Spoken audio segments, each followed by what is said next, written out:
Right, need to do an audio check. Everyone hear me fine? Hopefully. Let me get this screen off. Gotcha. There you go.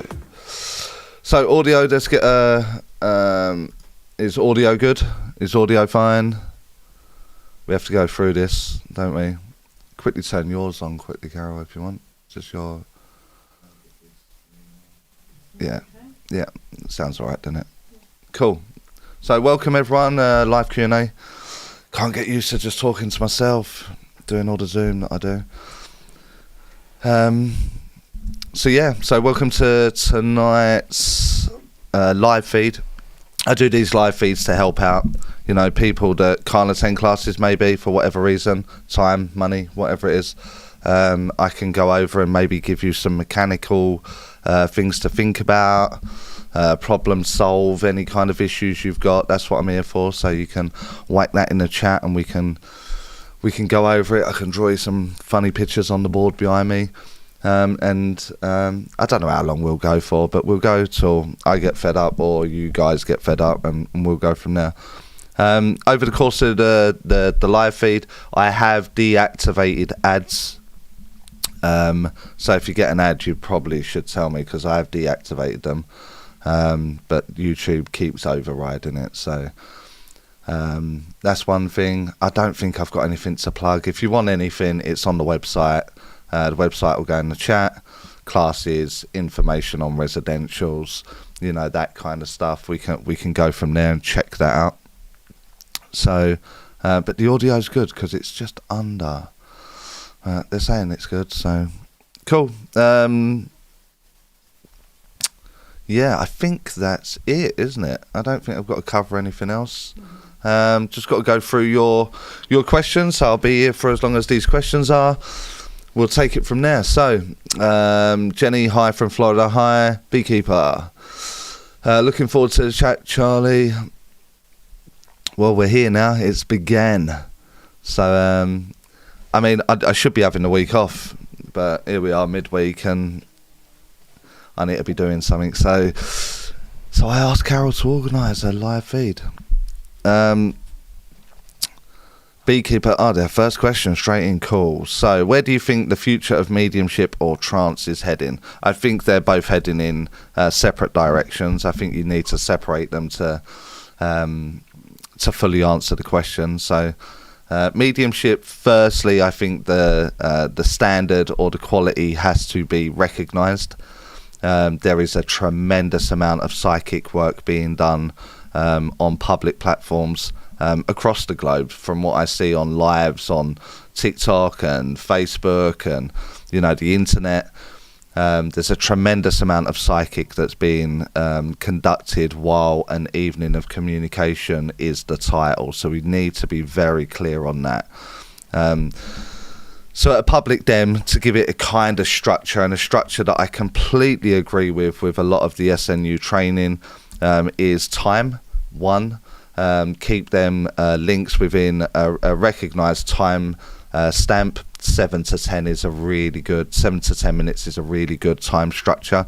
It keeps the audience captivated, stops them getting bored, etc. You've got 7 minutes to tell the story of someone that has passed. So it's more of like an introduction to communication at a demonstration. Those 7 to 10 minutes take out the message, what they're here to say.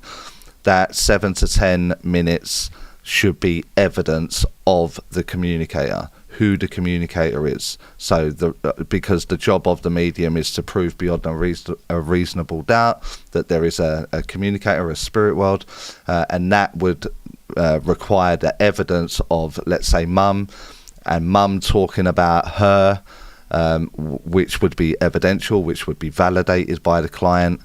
Now, I know a lot of people are like, yeah, but I like hearing that the spirit world are looking in every day and telling me about all the stuff that's going on in my world right now. It's either psychic or it's kind of hearsay. We need evidence. So evidence should be that chunk leading into the message, then rotate, get your next communicator and go from there. If mediumship doesn't do that now, moving into the future, a lot of people will navigate away from mediumship and lean a lot more onto the entertainment side of things / psychic. No YouTube, I don't want an ad. It's going to keep popping that up, trying to override it. So yeah. Trance has got again a very different future as well. In the company of trance, you know that you're in the company of trance. It's as simple as that. The problem that you have, again, with social medias, list them all, is that you've got this crossover between trance and entrancement and channeling. And the grey area there is just wishy-washy. Channeling's wishy-washy, but it's now taking the wonder or the magic of what trance is, because it's being labelled trance and it's actually channeling, and so the devalue starts there. You get 100 people on TikTok, Facebook Lives, etc., titled trance, and it's actually channeling or delusion or imagination, and the value every time one of those goes out just chips away at the value of trance. So again, it needs a standard. It needs to be checked in some way. So the future's not great in that sense if we don't sort of fall under certain criterias. It needs people to recognise what mediumship is and psychic is, and the differences that is, what evening you're going to, a psychic medium, a psychic night, a fortune teller, mediumship, spirit communication. They need clear guidance on what kind of evenings they're going to. So I don't think it'll ever go away, but it's one of those things that we have to be really, really careful. It's something that they've always worried about, the pioneers I refer to there. And here it is, the very thing that they were talking about. So I know a lot of people don't agree with things like accreditation or the SNU in general, but I actually think there's a lot of good that comes from things like that. And the people that moan about it is the ones that aren't prepared to go through the stages or the criteria. They do a workshop and then they're a professional medium 2 weeks later, aren't they? So it's one of those. So I hope that answers the question in a way, Beekeeper. I know it's not clear, but it's kind of just my views on the in the coming years of those two particular things that you're talking about. Chris, hi Charlie, I was wondering where you hear the spirit voices in your mind. Is it the same place you hear your own voice when you can hear yourself speak in your mind? How do you tell which is which? It's a very good question, Chris. So everyone's different. Mine in particular is the same space as my own voice, so that's something that clearly that you've had an idea about or an experience in, and that's why you're asking the question. And the difference is kind of managed over a number of months or years. So I'll have to go to the board to refer to it. I don't know if my mic will reach that far. It should do. So what will happen is, let me crack the lid on this. So what will happen, Chris, is that you've got an everyday Chris. And you'll be an idiot. You'll do your thing and your ways, and you know who you are and what goes on. And then you go into your development phase, and a line is drawn. You know, you're in your home, your office, your circle, with your friends and what have you. And when you start holding a discipline of where I am and what I'm doing, so every day Chris doing his work and etc. But now he's set time aside for development in whichever way you're going to do that. And you listen to that voice or those voices, you'll start to recognise a level of accuracy that comes with it. Now, the discipline there is quite a difficult one as a beginner because it's so exciting and, oh my God, what is this thing I found? That you start getting rid of the line and you blend it in with your everyday stuff, and very quickly you get put in a crazy basket. So it needs discipline. It needs to... You need to be you, and then set that time aside for your circle, your development. And when you cross the threshold of that, you have to promise yourself that everything that starts happening in my head, I will talk about. I will speak it to someone. And you will notice how accurate that is as time goes on, giving you a very distinct difference between your voice and your everyday voice in your head to that of communication and the spirit world. So it sounds quite simple the way I'm saying it, but that discipline is the utmost of importance. Secondary to that, you must never hold it.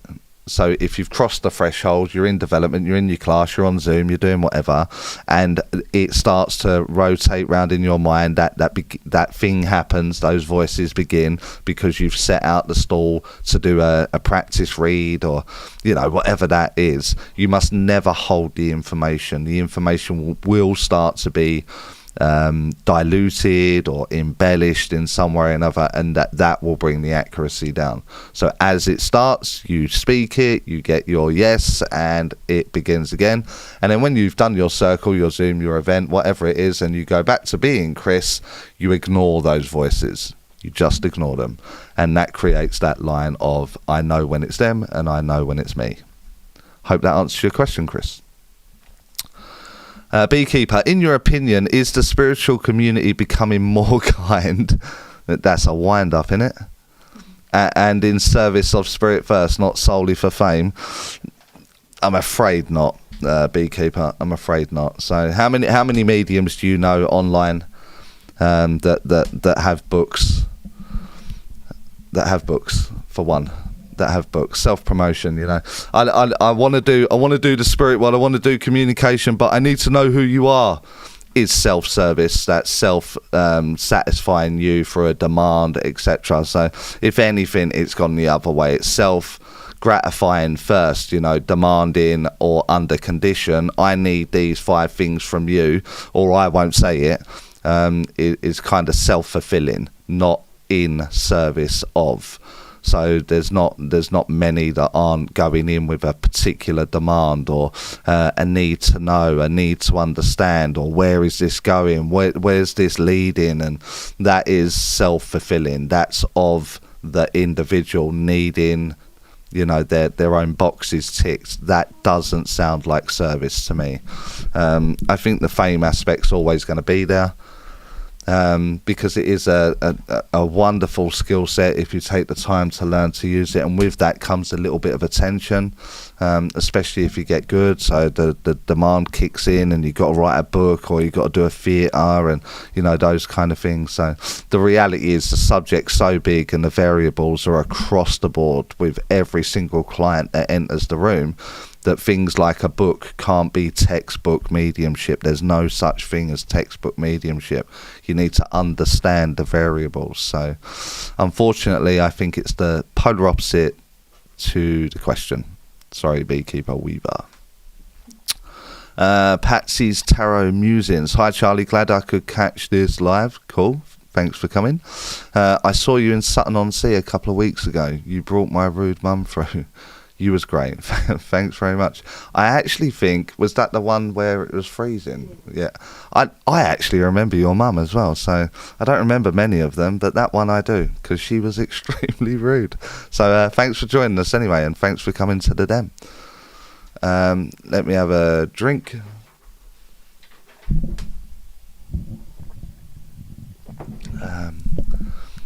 Nina, hi guys, can't wait. Thanks for doing this. Bear hugs. Cool, thanks for joining us, Nina. Medium Christine Rodson. Hi, Christine. Hi, Charlie. Happy birthday, Carol. It was Carol's birthday yesterday, everybody. So there's your opportunity.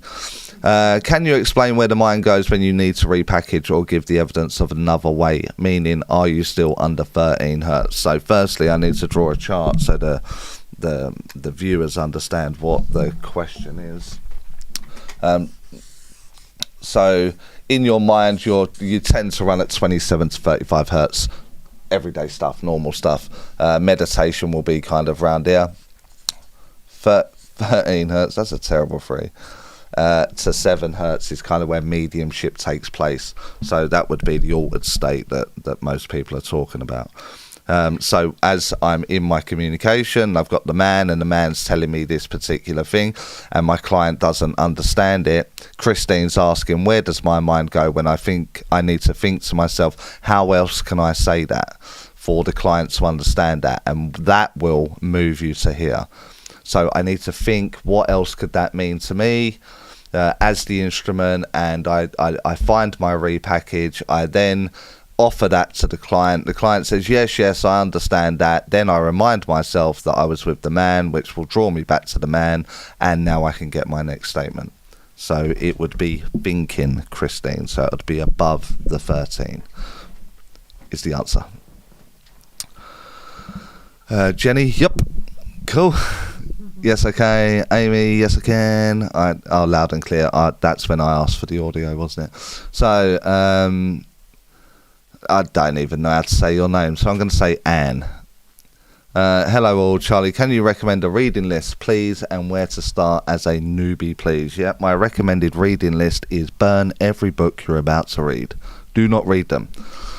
Read the books once you've started a development and you've got an argument against what someone is offering you. It's unbelievable the amount of students that I have, and I try to correct a problem that they read in a book or another teacher gave them, and it's very, very restrictive.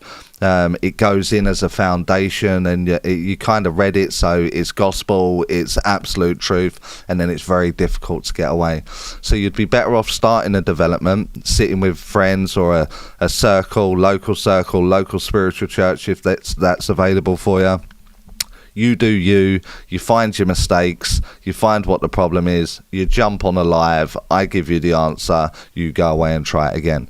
It's one of those kind of things, but I wouldn't recommend reading any books. Now the problem is with the old books, which are wonderful books, so you know, your Estelle Roberts, your Maurice Barbanel's, with their literature, they're wonderful reads, and they really give an atmosphere to their experience. But that experience was like 1930s, 1950s, 60s, 70s, and so on and so forth. You know, so it is a very influenced mind under a very Christian kind of society, culture around them, surrounding them. So on reading the books, you'll find that there is a heavy taint leaning towards the Christian faith, which is like, it was fine for the time, but we're much further down the line now. We're 2025, aren't we? And any kind of up-to-date books is, this is how I become a medium. And so it's a me story, isn't it? Which, whether they like it or not, is an ego fucking stroke, isn't it? So it's one of them. So I wouldn't recommend any book. I'd start your journey, encounter the problems, fix and learn about those problems, and then read the books. So then you've got something to argue against through your experience, not someone's hearsay. If that helps, Anne. Anne Makeup Anne. Anne for Makeup Anne. Yeah, Anne. It'll be Anne if you've asked any more. Audio's good. Yep. Super cool. That jumped. Where was we there? Questions sent in.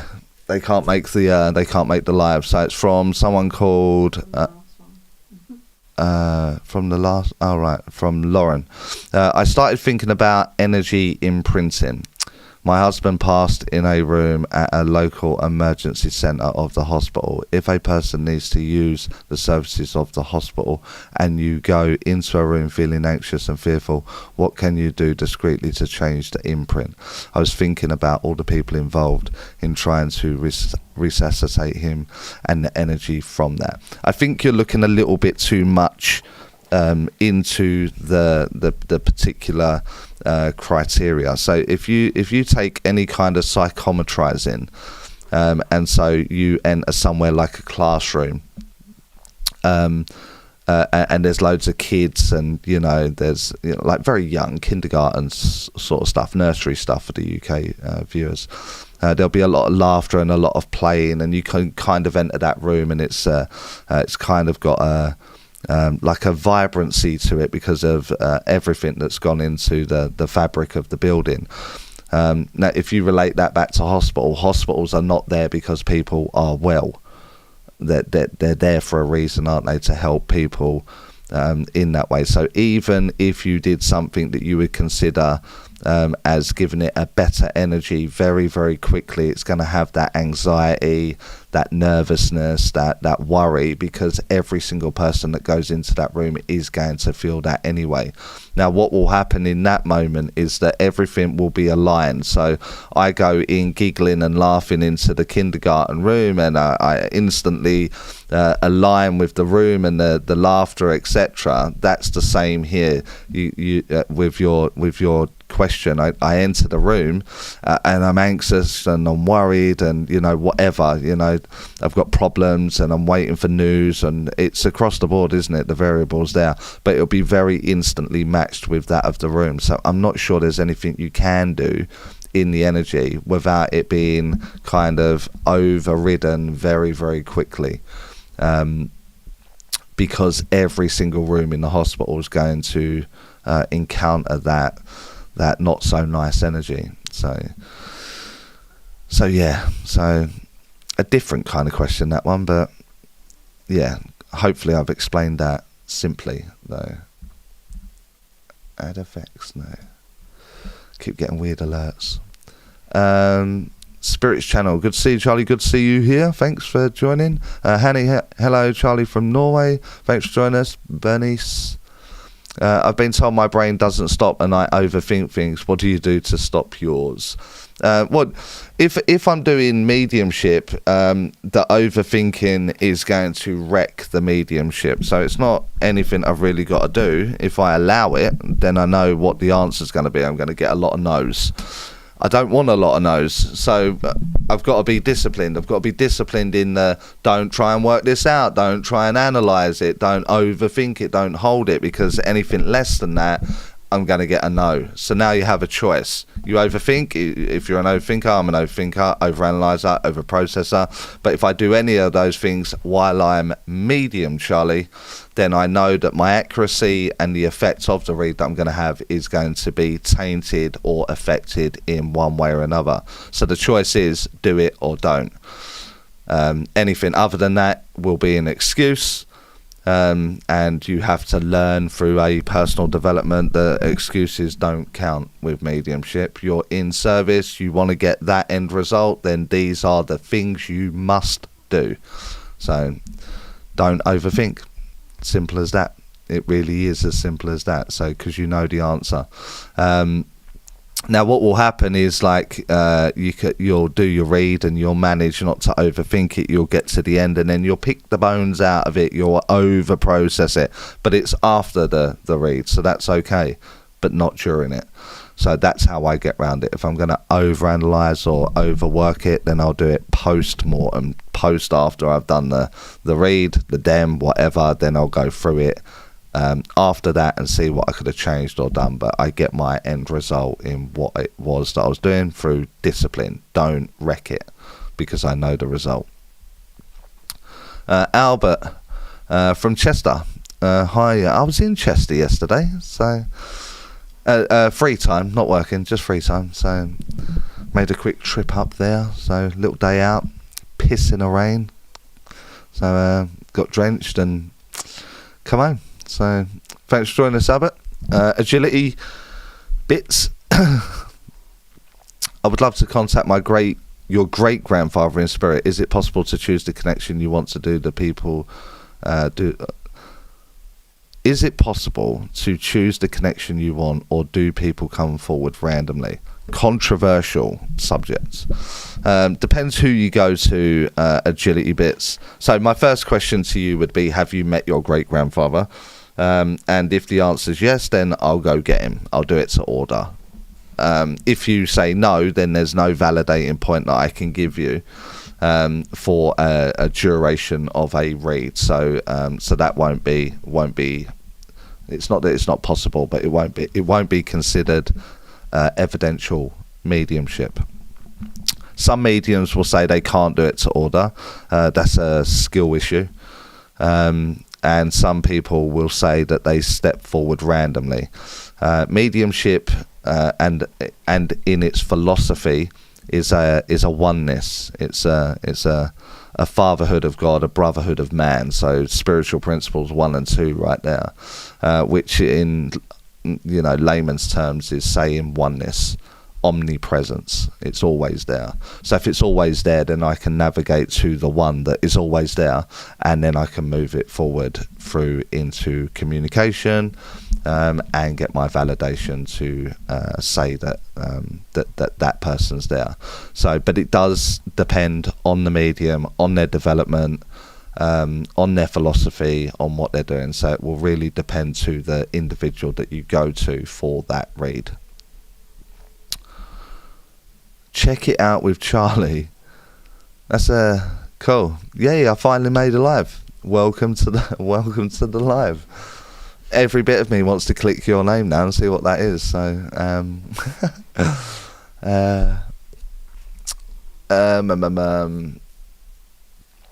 where are we? Will you be teaching trance mediumship at any point?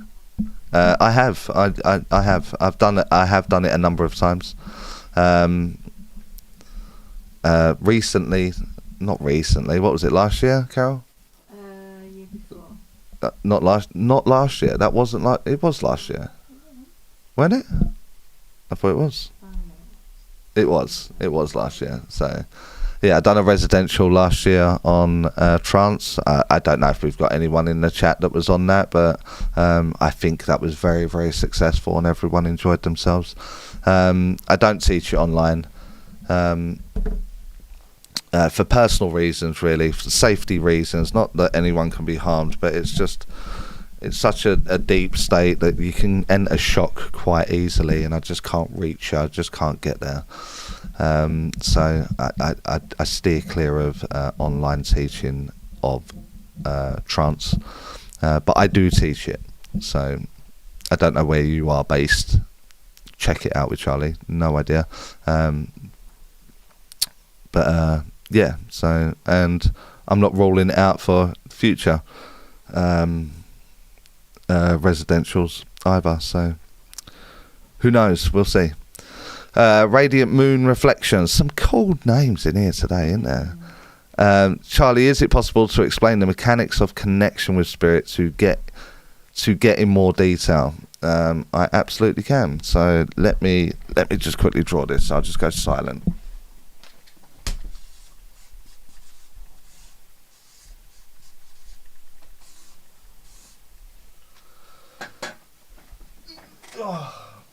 Getting old. So I've drawn it very, very simply here. So this will be you connecting. Who was that? Radiant Moon. This will be you connecting. Now the problem is there's an expectancy as you go in. Maybe your teachers taught you that you've got to get an age, a relation, a passing, a occupation, a hobby, something like that. Whatever nonsense that is. And so you'll go in with this prefixed idea of information. Now, if any of that information isn't those 3, 4, 5 bits, it will sit outside of the parameters that you have placed upon it, because you're expecting an age, you're expecting a relationship, so on and so forth. So it will sit outside of expectation through the parameters that you've put on expectancy of what they're going to talk about. To get more detail, you've got to lower these parameters, and then it will fall within that. So that will look like that. And if you loosen your parameters, it would fall inside the parameter. Therefore, you'd be able to get more details in what you're doing. Another really good way of doing it is always double checking. So if me and Radiant Moon Reflections are out having a coffee, I wouldn't take my attention off of you. We'd be having a coffee, we'd be having a conversation, wouldn't we? So as we're having that discussion and something I want to talk about, I would look at you, you would look at me, we would engage, and we'd be drinking our coffee, and at no point would you just disappear like, oh God, where's she gone? So I would make my connection. I have a lady join me, and every time I went to get another statement from her, I would make sure that I'm with the lady. Where's that lady again? And that would draw me back in. So it's like a double check that the individual's still there, and that will hone in your awareness for you to for you to sort of make a stronger, you will think it's a stronger connection, therefore giving you more confidence. And if you've got more confidence and in the process of that read, just naturally the parameters will relax a little bit and you'll be able to get more. I mean, the first bit's the worst bit, isn't it? Your heart rate's bouncing out your chest and your belly's flipping and you're feeling sick and you're getting all sweaty and you're like, I just hope they know who this is. But you get over that. You get over that bit, and the more you ease into it and you relax into it, the parameters aren't so damaging in, I must know who you are, I need to know the age, I need to know how you died. That these things aren't so important later on down the line if you're developing in the correct way, and the parameters will ease, meaning anything's kind of possible, anything's kind of up for grabs, and your detail will increase. Yeah, so I think I've answered the question now. I think I've answered it. If you feel I haven't, then just add the bit further down and I'll crack at it again. So Maori, Medium and Astrology. Hello, I would love to take a class for you. There's loads. Hop on the website. It's pinned above. It's probably going to end up below. No, it is above. I can see it above. A couple above you. Hop on there. You'll find a class to go with. Go on waiting lists or something like that, or keep an eye on the page. So probably should do that, shouldn't I? Medium chaz.kelly on Facebook page. I do loads of kind of giveaways, and that'll give you access to get into a class, and from there maybe you'd want to take a second or a third or whatever that number's going to be. But there's loads of classes available for you to sort of jump into. So, but I think it's a compliment. I'm taking it as a compliment. So thanks very much. I suppose better read that. So Carol's put in there to help the channel. There is a PayPal link which she's put there, and questions will be answered, or go to the top of the list with whatever that YouTube thing's called. What is that called? Super chat. You can tell how long I ain't been on here, can't you? And PayPal, if you just want to make a donation, a coffee, whatever like that. I'm not asking for it. I know a lot of people want to reach out and do it. So which someone has done that, but I'm not sure she wants to put it in the chat. So someone, thank you very much for your PayPal donation. If you've got a question, you whack it at the bottom, which I don't think you have. No. So if you've got a question, I'll answer it for you. It will jump the queue is what I'm saying. Albert, away from my mediumship for 20 years, how do you get back into it? A lot has changed, including me. Absolutely, I completely understand that. I mean, just ease your way back in. I think it's one of them that you walked away for a reason. What are those reasons? Have those reasons changed? Is life a little bit different now? And have you got time for it? Was you frustrated? There's a lot of those questions that need to kind of be answered, but you've got to start the ball rolling somewhere, haven't you? So if you're asking me here, I mean, I can recommend themed classes that I do, which is a very basic theme, and we do very basic things within that theme, and that will get the ball rolling in things like that, so you got to start somewhere is what I'm saying. Start somewhere. Jane, hi, how do you keep your energy up even if you're unwell? It's quite a very common question, that one. But I don't know what other people are doing, but when I connect and I drop in the hertz, I'm not overthinking, over processing and like bouncing around in my head or anything like that. I'm kind of connecting, then I'm trying to hold here. I'm trying to hold that space, that when that connection's made and I've got my communicator with me, I'm energized. It's just if I get tired through the overthinking. So I would do less of the work do less of the work and you'll have more energy to do that. I know you're saying you're unwell, but I've been unwell and I've made the connections and I just feel brilliant for the period of time that I'm doing my DEM or the reads or the teaching that I'm doing. And then, you know, it's not to say afterwards I don't crash, because I do crash, but after like during the process, I'm energized because of the connection I have with the communicator, the spirit world. So that's how I do it, Jane. If not, Red Bull, loads of Red Bull.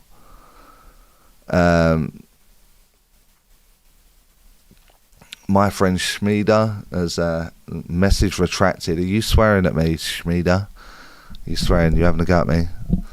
No, you've put another one down the bottom, so you must have just wanted it differently. Psychic Bill Chaplin. Does the energy, happy/sad, of the sitter have anything to do with the success of the mediumship session? How do you help raise the vibration of the sitter? I don't see that as my work, as raising the energy of the individual. I think the words from their loved one that they've come to have a sitting with me will raise that vibration. It may raise emotion. It may raise more sadness. Whatever that is. My job is to not let it. Let's say that's me and that's the sitter. My job is to, in effect, put up a wall that doesn't affect me. So I will go in with my energy, and it'll be vibrant or of service. I really want to help this individual who's here to help them, but not let that impact me, not let that get on top of me in any kind of way. And again, I think that's a bit of a discipline. It's not so much of a discipline. I mean, 16 years on that I've been doing this at a standard. It's second nature now, but I understand the question if it's impacting you. So you've got to own your own power. So no matter who enters that room, that I stabilise my mind, I get to my 7 to 13 hertz, and I maintain it with kind of no interruption via energy.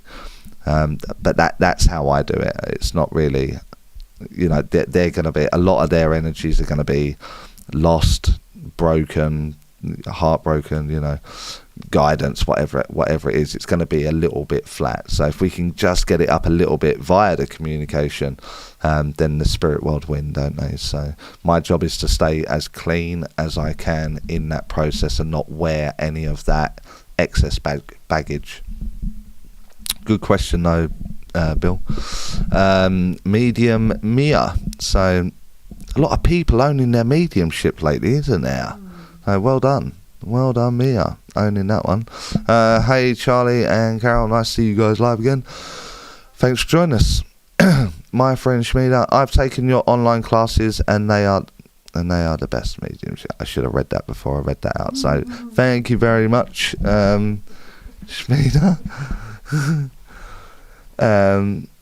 Ocean, is that? For physical mediums, what are 3 tips to practice daily to strengthen the connection in addition to meditation and sitting in the power? You have been tremendously helpful. Thank you for your time. What are 3 tips to practice for physical mediums? 3 tips.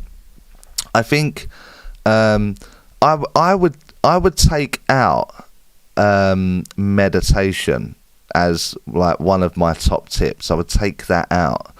Meditation is like holding focus. Physical mediumship, trance mediumship here, and physical mediumship down here, so you're virtually non-existent. It is kind of your awareness is out, so meditation is not benefiting from there to there. It benefits here, it doesn't benefit there. So I would take that out. Sitting in the power can be here or here. That would benefit because you're just building the instrument for that. I would practice that sitting in the power as a tip of extending the time. So doing 15-minute sits to 30-minute sits to 1 hour sits to 90-minute sits, and really building up that fuel tank for the physical medium to sort of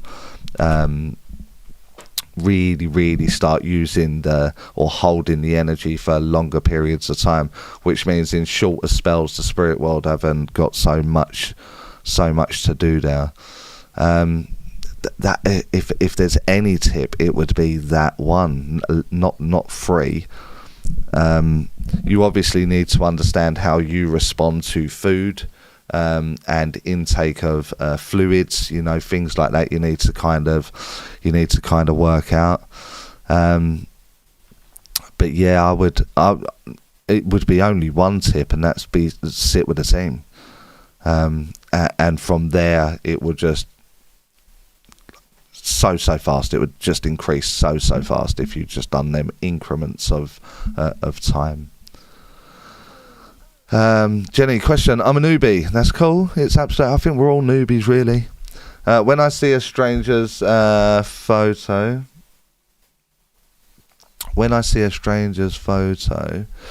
and start seeing images about their life, is that the same space as when you see images from their deceased loved ones? I can't tell the difference. So you see a photo of a stranger that's alive. I'm not sure I understand the question in that sense. That would be what we would refer to as psychic. You're running around the individual's energy, and you've used the photo to kind of jack the point that you need to be on. Is that the same as the people from the spirit world? You can use photography to access the link. For me, I wouldn't become reliant on tools like that. I'd rather you just got the communicator and then went about your images or the feelings that you have from there. But that a photograph of someone that is deceased can then help access that individual. People just become a little bit reliant on it. So yeah, but I get it. If you're a newbie, you're looking for ease and quickness and shortcuts and all that kind of stuff. But it's just, you've just got to put in the work. So you might as well put it in on like a really good technique that's going to stand up the test of time. So psychic medium Rebecca K, hello new subscriber, thanks for subscribing. Probably should say that as well, haven't I? So if you haven't subscribed, that'd be really nice if you could click that. And if you really want to help the channel, you like the video, like the live. YouTube's algorithm says people are liking this, let's throw this out to more people, and so that actually helps me with things like that. So but thank you for subscribing. Patsy, I've sat in circles on and off over the years but have no confidence. Then that's probably, you need to maybe change the teacher there. If I'm put on the spot and told to give a message, I get like a rush of panic. I think we all do, and stuff will spill out, which is accurate. Yeah, that's normal. That's normal stuff. Now you've just got to stabilize it. But if I try and give a reading under normal circumstances, I go blank. Not sure how I can get over this. The blankness is this. So you're under normal circumstances, there's an expectancy, and everything you need to say sits outside of that expectancy. And that's why to you, it appears blank, void, nothing, they're not telling me. It's because you're expecting a thing to be spoken about. So firstly, get your communicator, I don't know, male, female, whatever you want to do there, and then let them tell their story. What do you want me to say? And then it'll start to sort of move from there. A few goes at that, and you will already notice the difference. Where are we? The Spirits channel. Hi, Charlie. My name is Paul. Hi, Paul. My most nervous part of mediumship is getting that first piece of evidence. Yeah, I think everyone's there, bro. Everyone. What can I do to be more relaxed and get the evidence more clearly? I'm not sure you're going to be more relaxed. I think the pressure's on. So let's say you're a newbie like that other person, Jenny. She'll just be happy if she got blue, wouldn't she? I've got blue, and the client says yes, and you're like, yay, it's amazing. the problem is like as Jenny goes on to get a little bit better, she gets maybe the man, and you know, he brings forward some very personal stories that only the client knows about, and the client says yes, and now there's like a reputation being built, an expectancy on her mediumship, your mediumship, everyone's mediumship. And so as time goes on and the bar is constantly rising, I think the nerves are always there. I think that first bit is always going to be the most nervous. However, with the nerves comes a faith. I know they're there, and I know they always get me up and running, and I know that it always works out, so I can trust it even though I'm terrified and my belly's flipping. I can feel the heartbeat on my jumper. I know they're right, is my faith, and so I exercise it that way, and there you go. You've got to learn to be comfortable being uncomfortable. And you'll see exactly what I'm talking about. You'll see then the evidence will get more clearer as time goes on, or certainly more efficient. I'm not sure you want it clearer. To have it clearer for you to understand it means that you're using energy, but you're also doing it so you get it. And what I mean by that is you receive something, let's say water, and then you ask yourself, did I get water there? So you kind of like, do it again, and so then we have to go through this mechanic of running it round in our mind again and again. That's all burning fuel. All of that's burning fuel. And then when you build up enough confidence to say, they definitely want me to say water, you then say something like, this man like fishing. And now you got a problem, because they showed you water. You need to be saying water as fast as possible. There it is, say it. But we do this like over and over, and now I'll say it, and we embellish it, we add it, we give an example, you know, all of them things, to which usually makes it wrong. So hope that answers you there, Paul. I won't, if you're asking me questions further down the line, I won't remember that your name's Paul. It'll be back to your spirits channel. But Blues had a message retracted. So you being nasty, you being horrible. You didn't. They're retracting it. Cool. Mary Kennedy, I've been looking at your videos on YouTube. Absolutely amazing, and so funny too. You're talking about guides. I'm trying to develop my psychic abilities and mediumship. I love your videos. That's cool. I'm glad you enjoy them. The studio is done. It is just time now. I just need to start. So it's just creating the time to do it, and the editing, and you know, the upkeep of equipment and audio and lights and all that kind of stuff. It costs a fortune. You would not believe how much it is. But someone will say you could just do it on your phone and get the videos out. But if you know anything about me, my teaching, my mediumship, I'm striving for perfection in everything, which means I've got to do that in everything. Also, personality trait, that I want it to sound good, I want it to look good. So the studio's kitted out, it's all done. It's just time now. I've just got to find the time to settle down, answer some questions, get questions in, do videos on it, and then edit them, which is the longest bit, and then release. So there will be more. Anyway, back to your question about developing my psychic and mediumship. So I'm going to draw another bit up here. So let's do a line, and I'll do psychic and mediumship, and so psychic and mediumship. So they're on the scale. Now a lot of people make this mistake. A lot of people try and do all the things. And so I would strongly recommend pick one for a period of time, really go at it, absorb as much as you can, learn as much as you can, and then maybe introduce another one, whichever one you're going to lean to first, and then go through the same process again.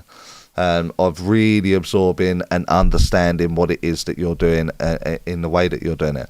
Now, psychic is all control, so I'll put a C there for the control. So psychic is all control. It's me looking at the energy of the individual, and where am I going to navigate through this individual's energy? What is it they want me to talk about? What is it I should be saying? And that's all under my control.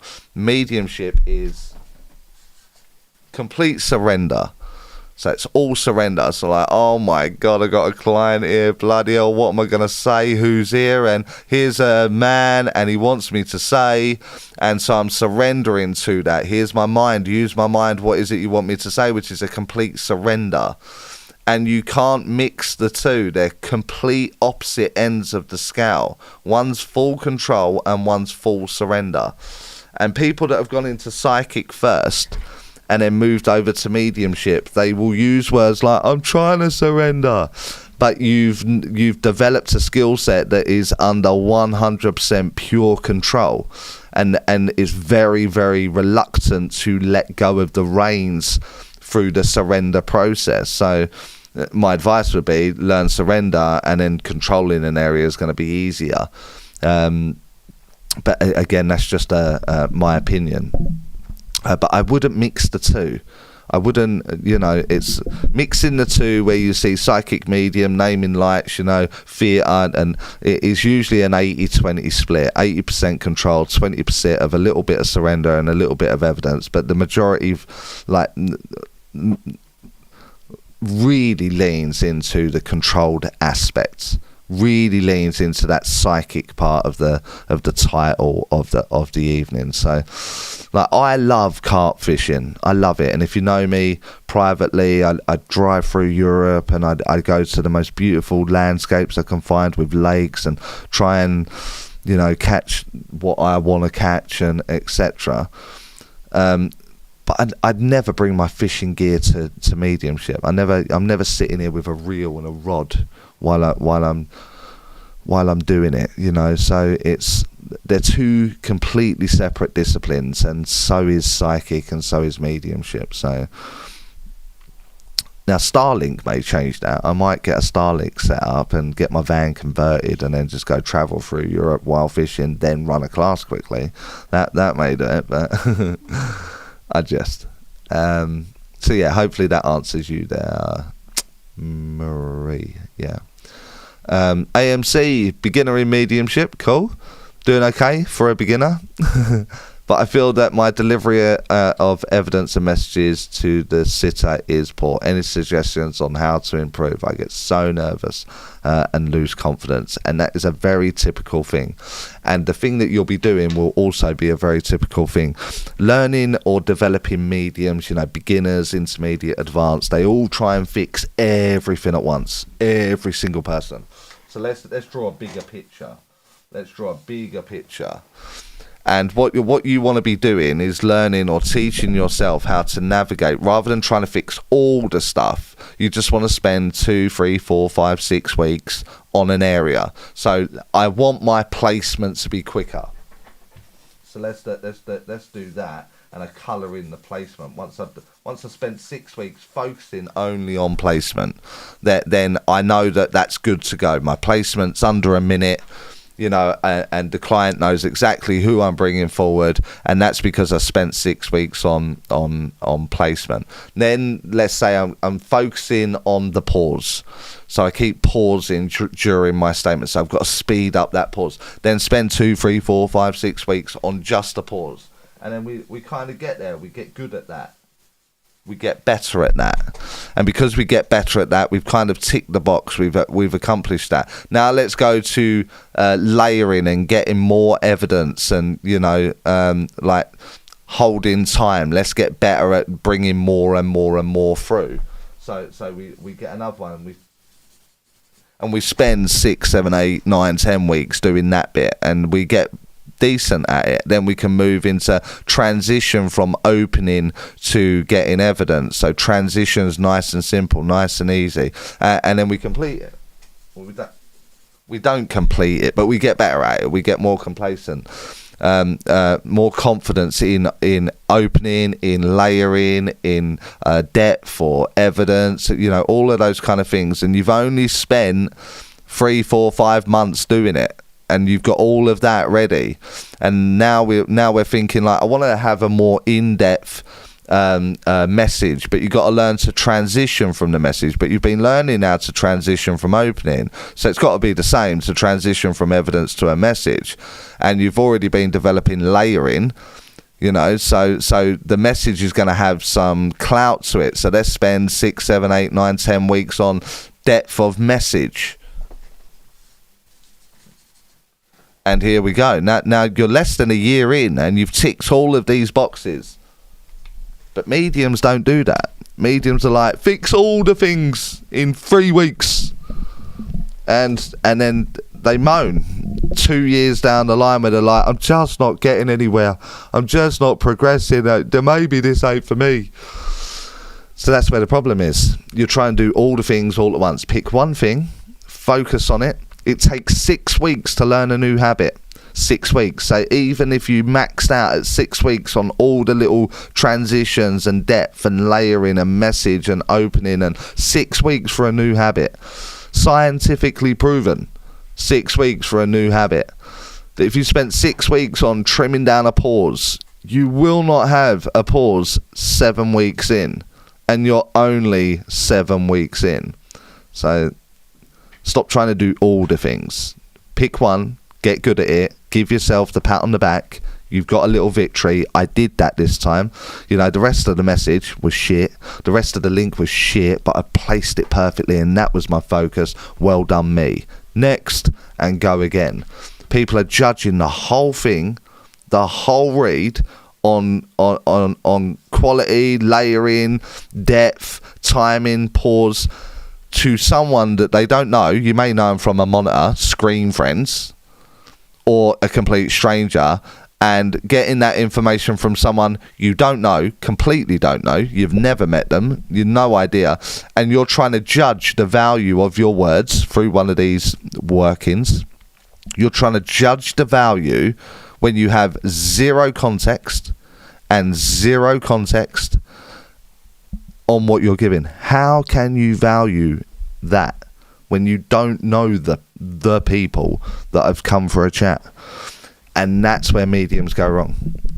So pick one, do it, get it done, checked off. And then when you get to the end where you think like, my placement's decent, my transition's decent, I'm layering, or I'm getting a little bit of depth there, the depth is decent, and I'm moving through the read with a little bit of confidence now, and the messages are getting better, or certainly offer a direction. And then when you get to the end and you feel like you've got a little bit of a complete package, go back, start all over again and go, right, what can make this much better? And what the answer will be at the end of all of that, showmanship. How can I make that sound better? And everything will be about showmanship. You don't need showmanship at the start. Just get it fucking right. Just get accurate. Get consistent in what you're doing. Don't try and look like a TV medium, because they're shit. They're not real. It's edited. It's rubbish. It's poor quality. So forget the showmanship. Get the techniques, the mechanics, the understanding of everything you're doing, and confidence it has to go with it, because accuracy will come in.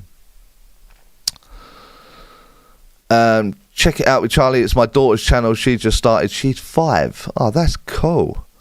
What on earth is she doing on YouTube at 5? What's she? Click on that. Have a look. Have a look. So, damn, I'm in the US. Would love to study with you live one day. I will be with you next week on the 3rd and 4th, though. In class? Cool. Then you'll get a better idea next week. No. That jumped. Good point to say, like the video, share the video. I know a lot of you don't share it. I know it can be quite controversial, and you don't want to let people know that you're stepping out of the closet, that you're a medium. You're a medium. you don't want to do that. But for those of you that are confident and you do like what's being spoken about and debunked and demythed and, you know, excuses taken away and all that kind of stuff, share the video. If not, just thumbs up. It's a little thumbs up. That's all you got to do. And I completely lost where I am. So she explores exciting places and does cooking. Cooking and exploring exciting places. That sounds cool. So I might jump over and have a look afterwards. There you go. Carol's just subscribed to your daughter's YouTube channel. So cool. Blue. Hi Charlie. I predominantly feel emotions of spirit and see images of present. How can I better improve my conversation with communication with spirit so I can ask to receive verbal responses? The problem is that, see this here, this that goes on here, this connection here, you're telling yourself that if that is spirit, you see images, which means you're applying the filter of clairvoyance, seeing, clear seeing. So, but you're applying that. So that same energy can be felt, smelt, heard, taste. Depends which filter you're putting on. And it's going to be very hard on a YouTube live to show you otherwise, but you are convincing yourself that that is what I do to get that information. When I work with the spirit world, I only see pictures. Then you will only see pictures. If you see a picture and you ask yourself, I wonder what that picture feels like, then the spirit world will give you a feeling. If you think to yourself, I've got that image, but I wonder what that sounds like, then you will get a sound from the spirit world because you're applying the filter that goes in with that. And you will not break that habit that you've created because you're telling yourself that you can't do anything else.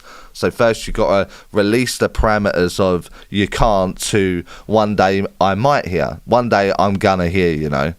And then you're encouraging yourself to, apologies for Carol's sneeze, you're encouraging yourself to explore subconsciously within your mind sounds, feelings, smells, tastes other than just pictures. So that would be how you'll get the workaround with that. Mia, I can't come up with any questions, okay, but just want to say that for anyone who wants, anyone that wants teachings, then she recommends. I'm going to start reading these before I read them out.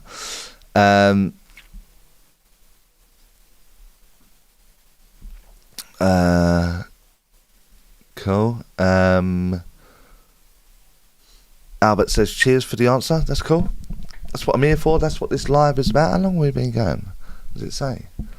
Yeah, it does. Over an hour. Cool.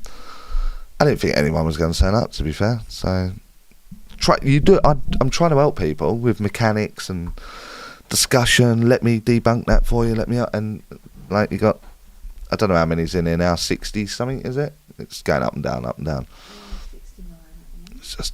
It's just people don't know it's here. That's why I'm saying like and share and talk about it, and because I really want to help these people that can't get in a class or can't afford certain bits. I'm literally giving you the blueprint on how to fix stuff. Anyway, do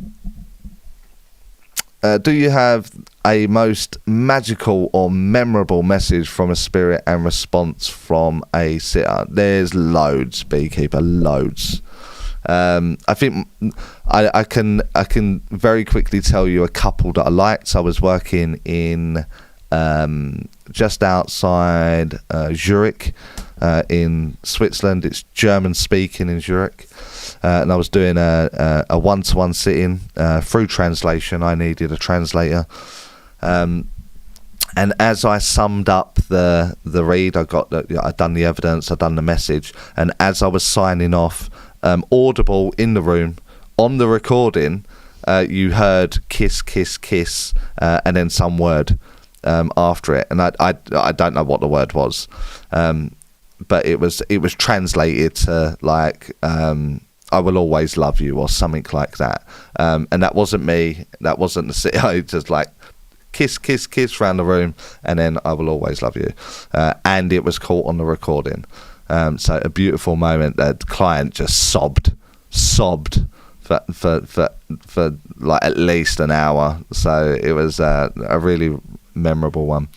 And another memorable one was I used to spend a lot of time in northern Italy with my friend Chiara. Chiara would make me run up a mountain every day. It was so magical. If you were on my Facebook, I would quickly do a live at the top of a summit of some Alp mountain. And it'd take me hours to get there, and I don't do any kind of fitness or anything like that. And Chiara's like a mountain goat. And we'd go out and I'll do a summit video and etc. And on the way up of my favourite one that we do, and I would say to Chiara, can we go up that one today? And she'd be like, yeah. And it was just fun, that one. Still tiring, but just fun. And on the way up, she'll take 2 carrots for a donkey that was there.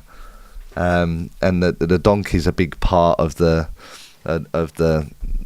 route for Chiara, then for me, and so it just stuck out in my head, just one of those things, one of those experiences. I was then demming back in the UK, and it was something like end of the year. It was freezing cold in the UK,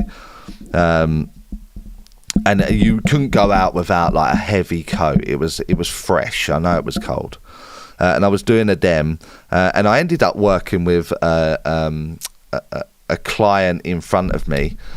It was maybe halfway through a 300 person audience, maybe about halfway up, and I was working with a young lady, and through my opening statements, it was clearly for her. I think it was her nan. Let's say it was from her nan, because I can't remember. And then they showed me the donkey. The lady showed me the donkey, and I was like, oh my God, I know that donkey. That donkey's in like Lecco in Italy. And so I said to her, you would understand why I need to talk about a donkey. And she was like, no. And so I knew on the repackage that I need to say that this lady then lives in Lecco in northern Italy, to which she then said yes. And she was like, oh my God. And I said to her, I remember being in Lecco not so long ago, and when I got to the top of this summit that Chiara had dragged me up, these big butterflies at the summit, about 100 meters from the summit, they all started landing on me. These butterflies, massive butterflies, they all started landing on me. And as I said, then I know that she lives in Lecco. As I said that, a bloody butterfly manifested, flew at my face, and then sat on a beam just above my head for the rest of the dem. And my mind was blown. Like, it's freezing here in the UK, and they belong in Italy. What is that about? So you just get over it. I know it's hard to believe, but it just happens so much that's like kind of one of the favourite ones, one that's memorable because it caught me so off guard. But it happens so much. It's so magical. It is the spirit world. It is oozing intelligence more than we'll ever comprehend. Why are we shocked that when they do things like that? So that's one of a couple, different parts of the world, etc. I could speak for hours on memorable, magical moments, Beekeeper. But that's not why people are here. So hope that fulfills some of the question.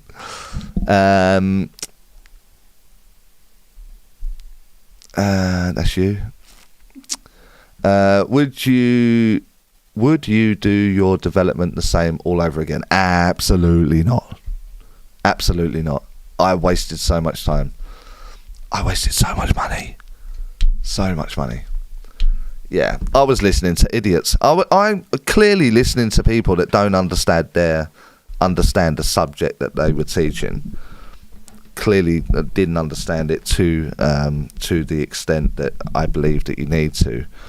in mechanics and what you're doing. So, would I do my development over again?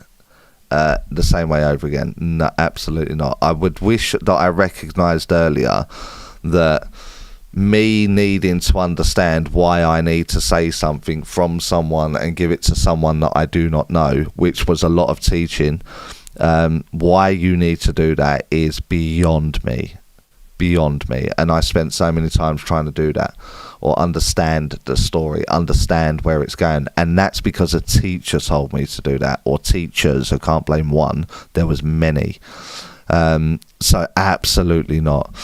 I wish I could get it across, because everyone's conditioned in mediumship, certainly the development of mediumship. You're all conditioned because of a book or because of a teacher in some way or another. And I cannot stress enough to you that practice does not make perfect. If your technique or your way is not right and you practice it over and over and over again. So, Jenny, let me and you meet up and let's do an exchange, and I'm practicing all the wrong things. I get really good at doing it shit. And then you're trying to undo that, but you've done so many hours practice that you can't undo it. It's so hard to undo. Oh my God, I feel like I'm resetting. So that, if students can understand that, if you understand why I'm asking you to monitor the filter, what parameters are you putting on? Why are you demanding information for you when they want to speak to their person? If I can get you to understand why you're doing the mechanic or the process or the technique that you are doing, you acquire knowledge. And because you then have knowledge, you'll have evidence to back up that knowledge that you wouldn't need to practice over and over and over again. And students don't get that, because there are schools and colleges and books that say, you must practice, you must do this, you must do that. And the student hasn't worked out, myself included at the time, you haven't worked out that is a business model. That is a business model, that. And I was so naive. I was dumb. I was like, let me do that, let me do that, let me do that. You don't need to. You've got to acquire knowledge. Once you acquire knowledge, you don't need to practice. I don't need to practice getting dressed in the morning. I have knowledge on how to get dressed. So over the years, I don't even need to think about how I get dressed. I just get dressed. Second nature, subconscious reaction. And mediumship needs to be in that second nature department.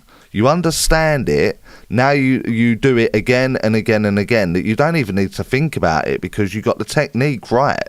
You've got the understanding correct, that you don't need to practice this weird idea of, I need to know, I need to get, I need to understand.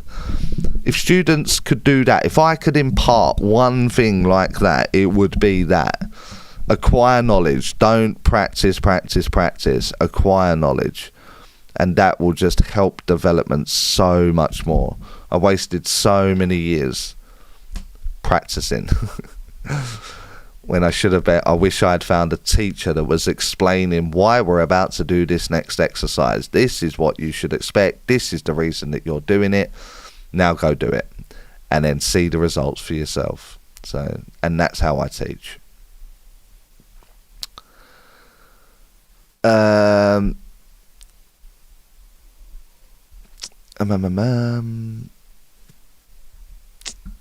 Melanie Dean. Hi Charlie, I have lots and lots of evidence when I connect, and usually from more than one person in spirit.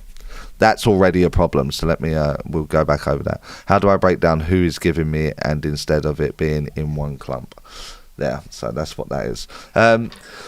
The problem is that all of us, maybe yourself included, we've kind of got this idea, it's like, oh my God, I hope they turn up today. Oh, I hope they turn up today. And it's like, I'll take anything. And then you take anything, you just blurt it out. That's not helping the spirit world show that they're here. So what happens is the client enters the room, student, so you're the reader, here's your client, whoever that is, practice read, classroom scenario, whatever's going on, and you kind of want to be looking at that individual. You want to be looking at them and thinking, spirit world, who's here to help her? Who's here to help him? Now, whatever that is, who's the spokesperson? Who's doing it today? And you'll narrow that straight down to one.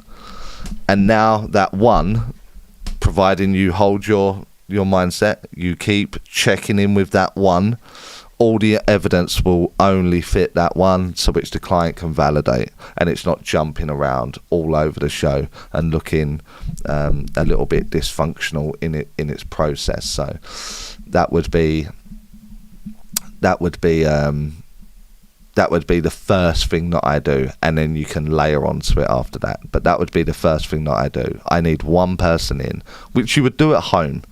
If you invite someone round, you expect that one person round. You don't expect them to bring 20 mates with them. If they did, you wouldn't let them in. That's what you got to do in mediumship.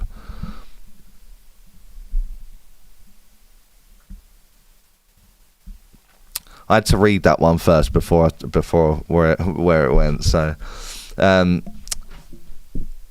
another teacher's class. I really wonder, do we have to know the communicator instead of the information? No, you don't. So I know the teaching, I know where that comes from and who that's at. You don't. I'm telling you right now, you don't. I have a very, very successful career, and it's because I don't go in with a list of demands. Now, I know that's going to really piss you off.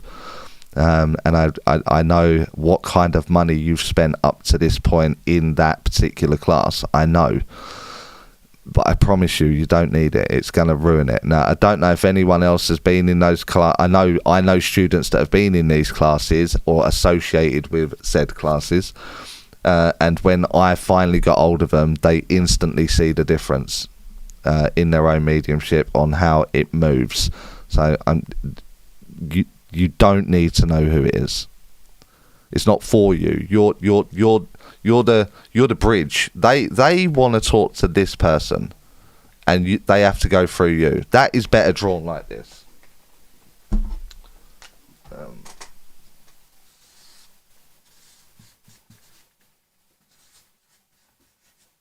That is what they want.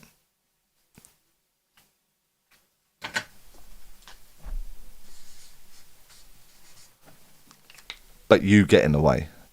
And now they have to go through your mind. I didn't mean to draw that circle so that line went all right through the mind, but that's exactly what it needs to do. So that has to go through your mind, your filters, your parameters, your confidence, your ability, your presentation, all of those things.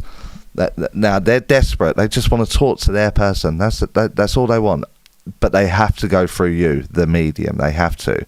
And this is where all the restrictions apply. Why do you need to know who that is? They just want to talk to them.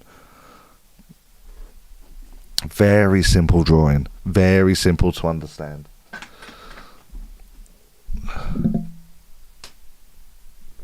My coffee is freezing. That is disgusting now. Don't want to wear it. I don't like cold coffee.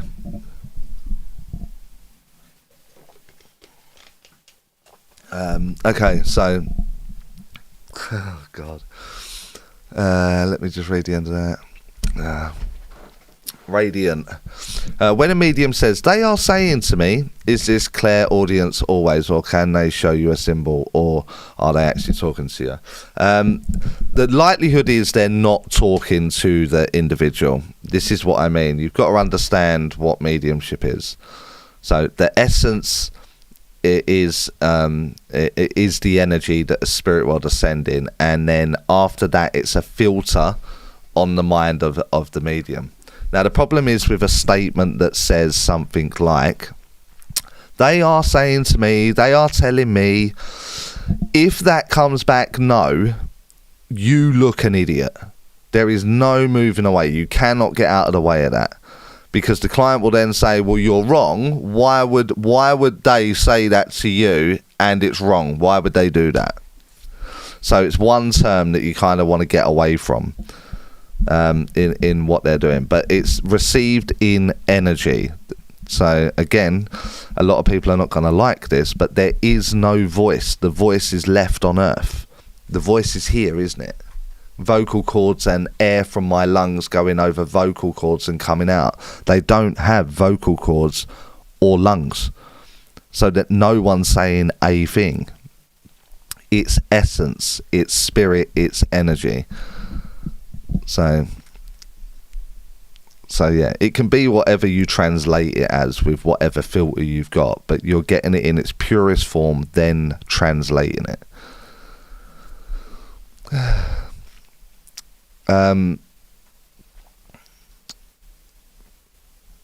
Should I read that one out? If anyone's interested in joining classes / workshops, then please feel free to contact us due to cancellations. I have some spaces available right now. Oh, do we?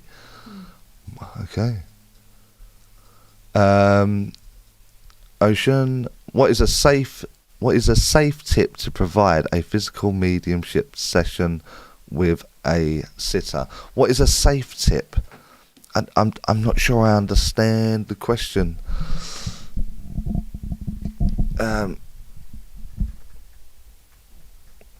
What is a safe tip? Do you mean like the safety of you? You're going to have to put that at the bottom. Just keep an eye when that one comes in, Carol. You're going to have to put that at the bottom again, mate. What is a safe tip to provide? Ocean, so OSHUN. And wait for it to come in. I'm not sure I understand the question. I'm gonna answer it wrongly. I know I am. So if you just clarify that for me, then I can give you an answer. Radiant says, yes, this is what I normally do. Looks, personality, how they pass, but not a lot of personal detail for the client. Thank you, Charlie. No problem. The problem is, Radiant, if I 16 years down the line of doing this on the stage and doing, the work that I do, if I got up every day and I'd done all my links, on stage, one-to-ones, whatever, and they all started with, I've got a man, he's in his 70s, died of a heart attack, worked as an accountant, and it all sounds the same. I would be bored out of my head. Now, again, there's like 70 plus viewers in here right now, and I imagine if I gave you an opportunity like, here's the mic, tell us who you are, I don't think out of all the 70 that we've got that 2 stories would sound the same. I think they would be unique in every way, shape or form about the individual expressing who they are in this dynamic. Why would the spirit world not do that? Just my opinion. Just food for thought. Kerry Palmer, hello from Russell and Kerry. Hi, you two. Hanny, happy birthday, Carol. All the best from Norway. Oh man, that jumps. Where did we go?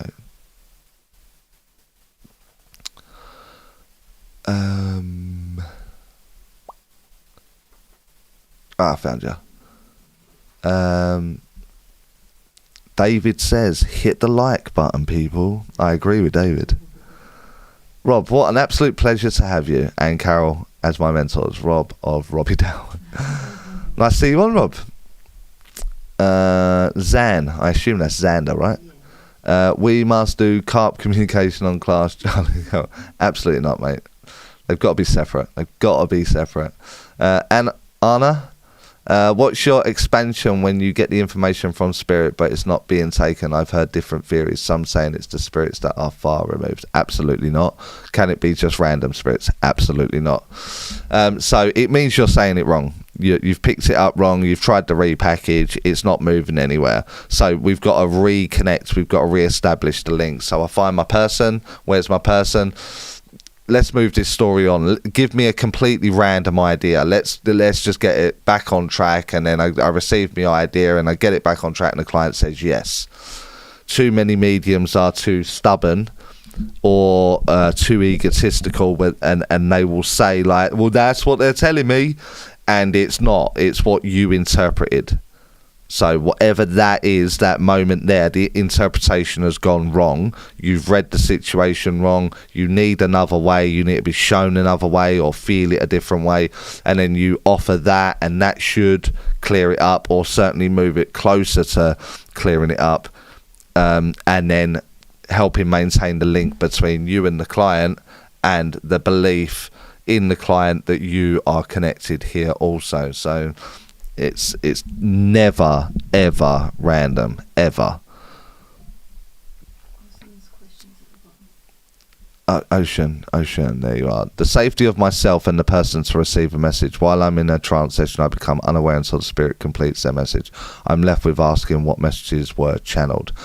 So a safe tip there is, like, you're reliant on the team. The team would never let anything happen to you there. They would never let anything get in the way. They would never let anyone intrude. And in my head, it's the purity of the love of the essence of the spirit world is just completely pure. So there is no safety requirements. There's zero safety requirements. The messages that were channeled were for the sitter. They're not necessarily for you, and if they were for you, the sitter would be instructed to tell you. So you've just got to get used to being null and void in that moment. So yeah, one of those, I'm afraid, mate. A weird one to get over. Who did I? That was. It was not there. It was Mark. Mark's class, right? Mark Drake. I recognise the name. Hi, Mark. Bernice. Hi, Charlie. I feel energies and get physical senses from spirit. How can I ask for clearer messages other than feeling their pain?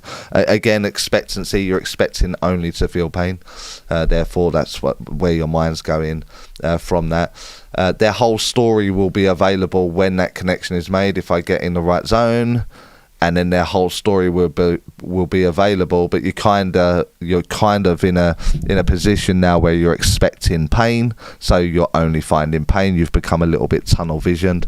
You just need a couple of classes to navigate you to get it back on point, get it back to the joy and the fun aspect of mediumship, rather than the pain and the depressing and all that stuff. So a simple couple of classes, theme classes even, would bring you back on track quite simply. I'm not selling it there, by the way. The classes are usually sold out, but if you want that, you need someone to just guide you through and be like, no, don't do that, do this, there you go, that's much better, and you're up and running.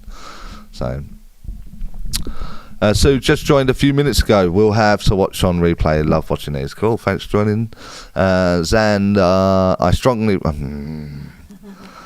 The Lone Wolf. Why can't I receive messages for myself? I always get them for other people. That's the problem with service, mate. The Lone Wolf. I'm in service of.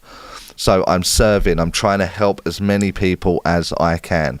Now, the problem is with someone like me, and my mind is I'm super analytical. I overprocess. I embellish, that I don't trust me. I don't trust me in receiving it for myself. So I don't receive them for myself. And that sounds pretty much like it's going to be for you. But the job is of service, and I'm there to serve and help other people. That's the giving away bit, isn't it? That is what is actually referred to as the gift. I don't have the gift, I'm giving the gift. Here's the gift of communication. Here's the gift of your message. So completely misinterpreted throughout time, that one. And then people are like, I've got a gift, oh my god, I'm so special. You're not. Whatever. Just want to practice. I understand the hunger to practice, Maui. I totally understand the hunger and want to get through and do it and see where it's going. I totally get that. I'm not saying don't do that. I'm saying don't practice the same thing over and over and over and over again, because that's not helping. So, Chrissy, so glad I caught your live. We'll learn with you when spirit makes that happen. Cool. I said I'd forget his name. Paul, you don't have to answer this question. Oh, okay. But when you step up to do a reading or do a reading gallery, a demonstration, what is the process you go through to connect to spirit personally? I can answer that, mate. I don't do anything. It's like, Charlie, and then, oh shit, I'm on stage, right, we've got to do that work, and bung, here goes the uniform. Disciplines, don't get involved, don't over process, and who's here, and I've got a man that wants to join me, and the ball's rolling. It's as simple as that, mate. Do not overcomplicate it. It really doesn't need it. Now, you would have been taught to overcomplicate it, because overcomplicating it means that you've got to come back and come to class and pay me more. But don't overcomplicate it. Your pull during the day and your pull medium when you're doing your gallery or your one-to-ones, and here they are. I could literally switch my mind and go now. Without any kind of prep work or anything like that. So it's a big myth, that one, mate. Good question, Maui. Lone Wolf, do you listen as well as you do for yourself? So you listen for the client, but do you hear it for yourself? Is probably a lot of us could ask ourselves that question. Wanda, evening. Amy, bless you, Carol. Oh, she heard you, didn't she? Mm-hmm. See? Gal, is it possible to learn how to see spirit objectively, as some people can, or you're only born with that? No.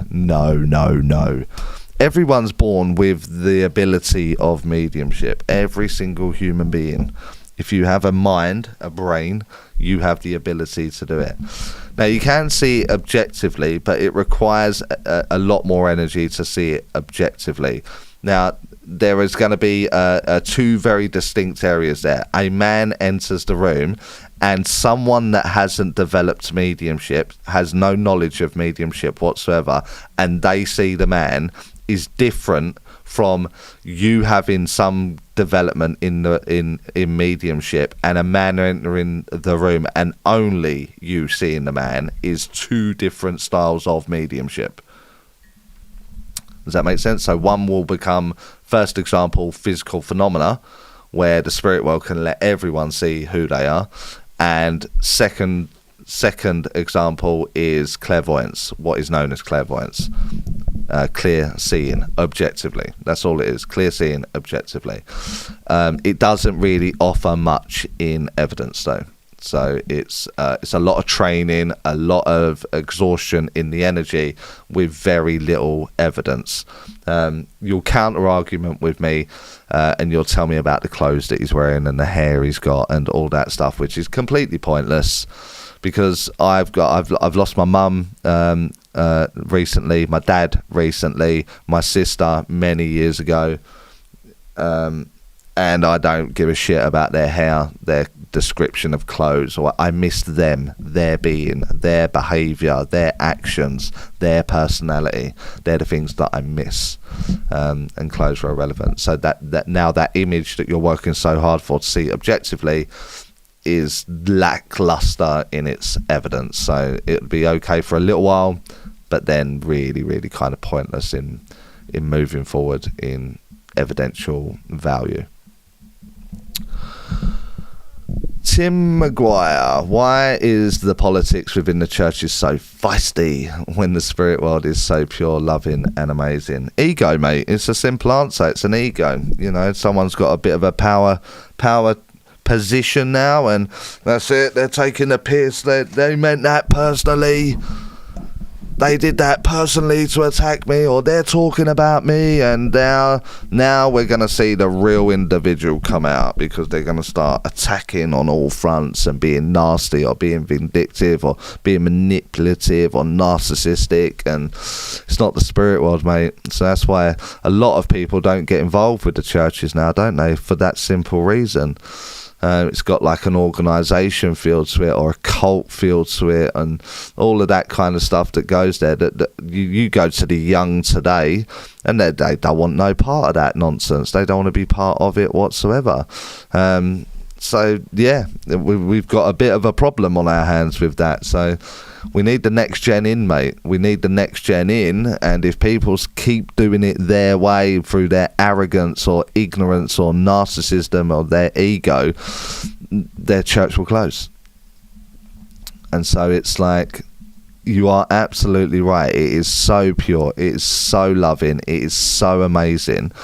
But what is it? I would hate to give it a number, but how many psychics are on the stage?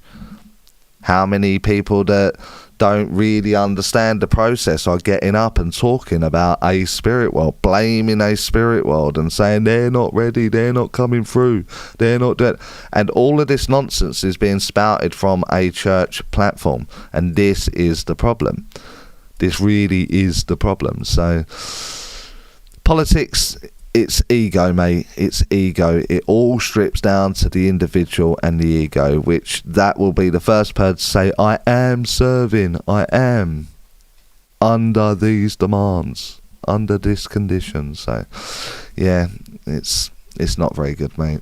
You can definitely tell the difference when I walk into a church or a centre, and the committee, we'll say, is at one with one another. They agree with one another. They are trying to move the centre or the church in the right direction. You can also feel when they're at loggerheads. It's the other end of the scale. You can feel it, like, what is happening in here? So I completely agree with you, Tim, and I wish there was an easier way to get around it, but we can't, because we are human. Sue, I also wasted years listening to rubbish. You have to raise your vibration. Meet them halfway, blah, blah. Well wrote that, Sue. My daughter managed to connect, give me evidence by simply trusting what I was explaining. Exactly. Mediumship is the easiest thing I've ever done. By far the easiest thing I've ever done. All I have to do is keep Charlie out of the way. Maria, I get so far into a reading, then I lose connection or just halt. Where am I going wrong? You're expecting a problem. You're expecting a halt, so you're going to find a halt, and you're going to find it come dramatically down. You know, like, oh no, here it is. I knew that was going to happen. So it was going to happen. So that's your first problem. You lose connection because you're not checking in with the communicator. You're not checking in. So you're probably talking too much to this individual, and you forgot to check in with the person that wants to talk. So it's got to be like that, then like that, then like that, then like that, then like that, then like that. And you could talk for an hour, no problem whatsoever, with evidence. Quite simple. You're not going to like my answer, but it is that simple, and you will be able to continue going. It's just that you've got caught up in conversation, probably. Carol says, do you ever come... Where did that go? Do you ever come to Scotland? I've been to Scotland a number of times. Yeah, I've been there. I haven't got anything booked in for Scotland. My entire family live in Glasgow.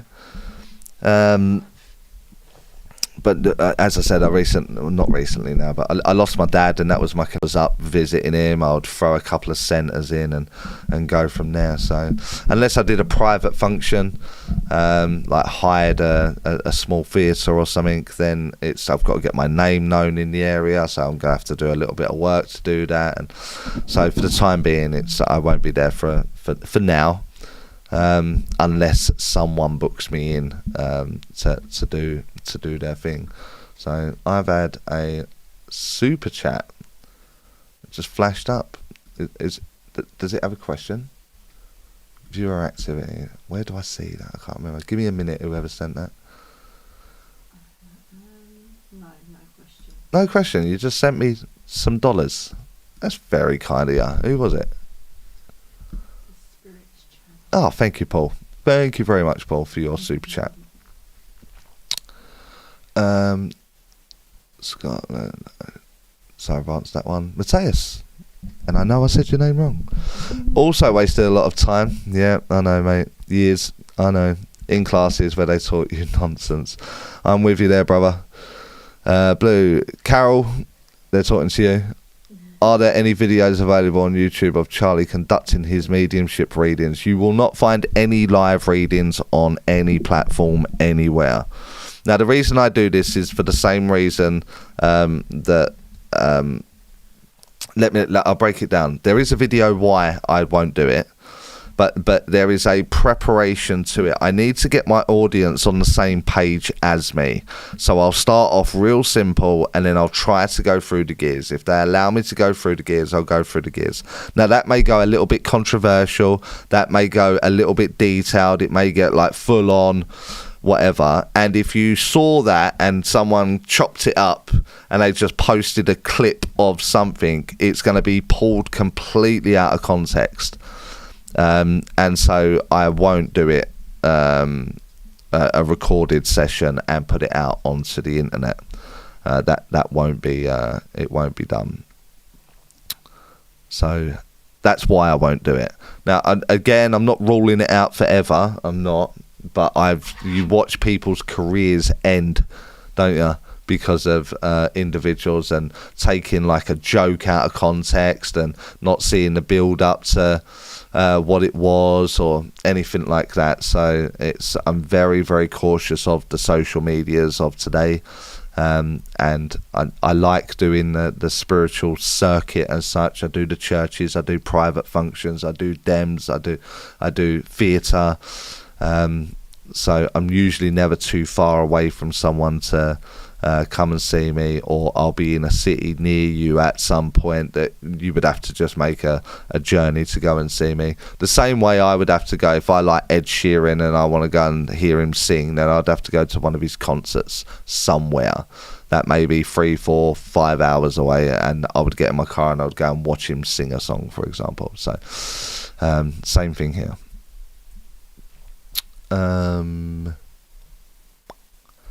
Shmida, what's a question you were hoping someone would ask but no one did? Can you share the answer with us now? I think a lot of people, understandably, I understand the train of thought in the question. I never expect a person to be here, to be fair, Shmida. On these things, so I've never prepped like I hope someone asked me that today, because I like to do all my answers off the cuff in that sense. So there isn't a question that I would expect you to ask. I would, if there was something that I could, like a gold nugget that I wish that I could give to everyone, is that your intention is irrelevant over your attention of self. So whatever the problems are in you will override any kind of intention. I intend to be good today, but I don't really feel it. Then that will override the intention of you being a good medium. So attention will always outweigh intention, which will be a video at some point. But that's the one thing I wish I could give away. I've had another super chat. Who's this? Is there a question with this one?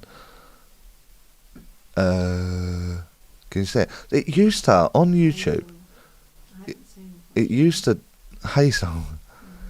I haven't seen the question. Yeah, they usually YouTube used to give me a little box that told me who done that, and what their question is. But thank you for the huge super chat there, Hazel. Thank you very, very much. So you're very, very kind.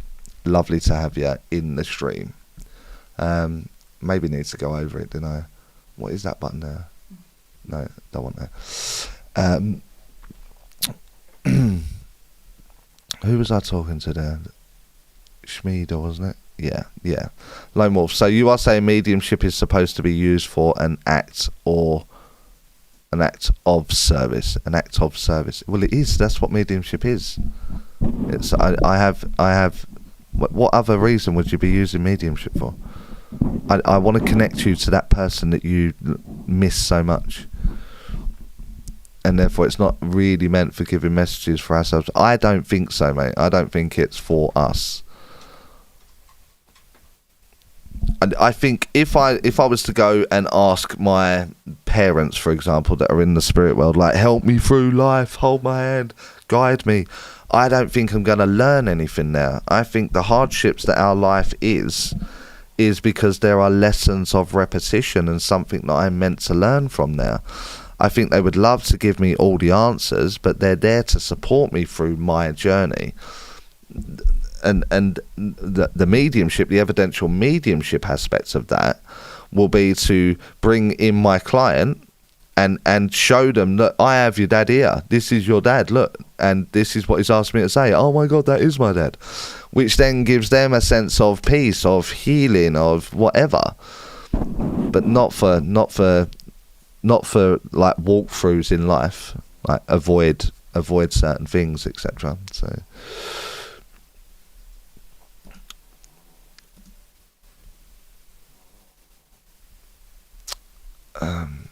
if I just double click the super chat, it opens up. They've changed that. Cool. Thank you again, Hazel. Eleanor. Hello everyone, she says. Was that Eleanor the other day from Clark? Yeah. Anna, I'll be able to get some strong readings with strong evidence and info. However, I've noticed that some spirits appeared muffled. I'd associate this with seeing through fog. How do you make it clearer? The way that you make that clearer is in normal life. So Anna, walking through the town centre, you look at individuals and you judge them. Now, you don't mean to. I don't mean that in a bad way, but you judge them. I imagine they're like that. Better watch this one. Oh, they look fun. Oh, they look nice. Oh, they've dressed well today. You're judging everything that you're taking on board.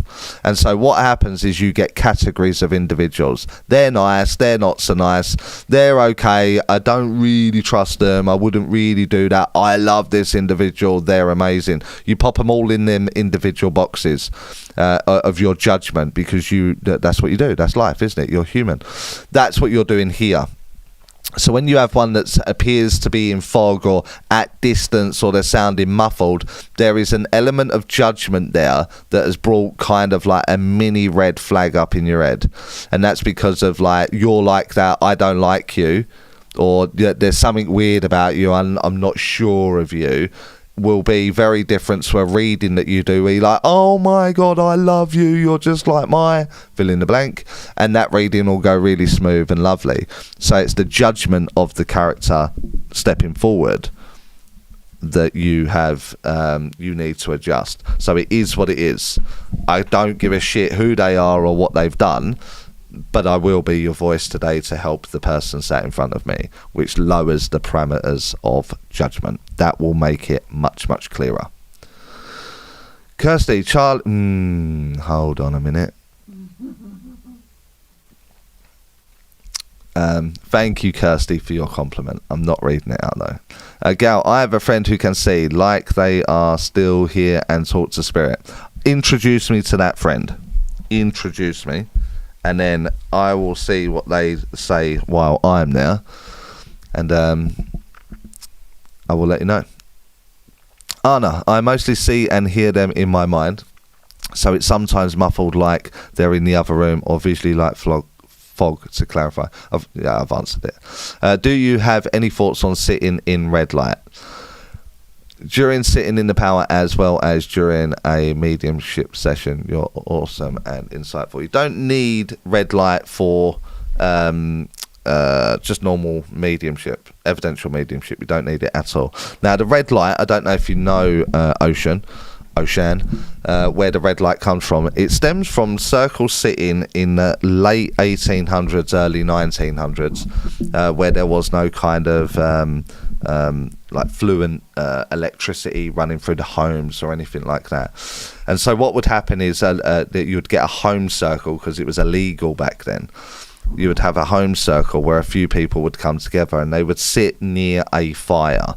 But to dampen the fire, you get a fire dampener, and you would lay that on top of the logs or the coal that they were burning, and that would dampen the fire to just have a small ember light just underneath until the damper put the fire out.